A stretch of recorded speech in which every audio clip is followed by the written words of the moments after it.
Hello बच्चों, आइए प्रश्न को पढ़ते हैं। निम्नलिखित मानों की माध्यिका ज्ञात कीजिए। यहाँ हमारे पास आंकड़े हैं 15, 35, 18, 26, 19, 25, 29, 20, 27।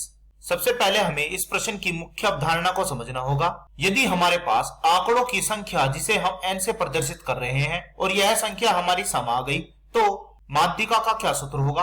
तो यहाँ पर माध्यिका यानी कि जिसे हम m से लिखेंगे तो इसका सूत्र होता है हमारे पास n/2 वा पद, फिर आता है यहाँ पर हमारा प्लस, फिर लिखते हैं हम यहाँ पर n/2 प्लस 1 वा पद, और फिर इस पूरे के बटे आता है हमारा इस सूत्र में 2। और यदि हमारे आंकड़ों की संख्या यहाँ पर हुई है विषम, तो माध्यिका का क्या सूत्र होता है? तो यहाँ पर हमारी माध्यिका का सूत्र यानी कि m यह होगा n/2 और फिर लिखा जाएगा प्लस में 1 वा पद। तो अब हम यह मुख्य अवधारणाओं का प्रयोग करते हुए अपने प्रश्न को हल करने की ओर चलते हैं। सबसे पहले हम दिए गए आंकड़ों को आरोही क्रम में लिख लेते हैं। हमारे पास सबसे पहले यहाँ आएगा 15 और फिर इसके बाद क्या आएगा? इस प्रश्न में 15 के बाद आएगा यहाँ हमारा यह 18 और फिर इसके बाद 19 और फिर इसके बाद 20।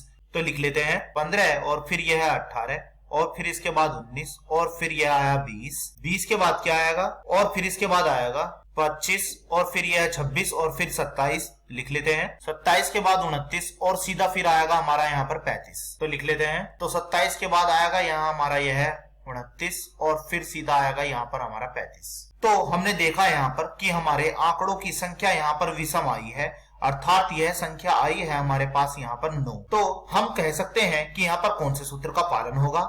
यहाँ सूत्र संख्या 1 नहीं लगेगी, क्योंकि यह जब लगती जब हमारे आंकड़ों की संख्या यहाँ पर सम होती। तो लगा दीजिए, बताइए सूत्र क्या आएगा? तो माध्यिका m बराबर यह हो जाएगी हमारे पास n/2 और प्लस में 1 वा पद, यानी कि अब हम n के स्थान पर रख देंगे यहाँ पर 9 और बटे में क्या हो जाएगा? बटे में 2 प्लस में 1 और वा पद, 2 एकम 2 और 2 चौक 8 और यह हो जाएगा हमारा यहाँ पर 5 वा पद। तो हम देख रहे हैं हमारा पांचवा पद कौन सा है? पांचवा पद है हमारा यहाँ पर 25। तो हम कह सकते हैं कि माध्यिका m बराबर हमारी यहाँ पर हो गई है 25।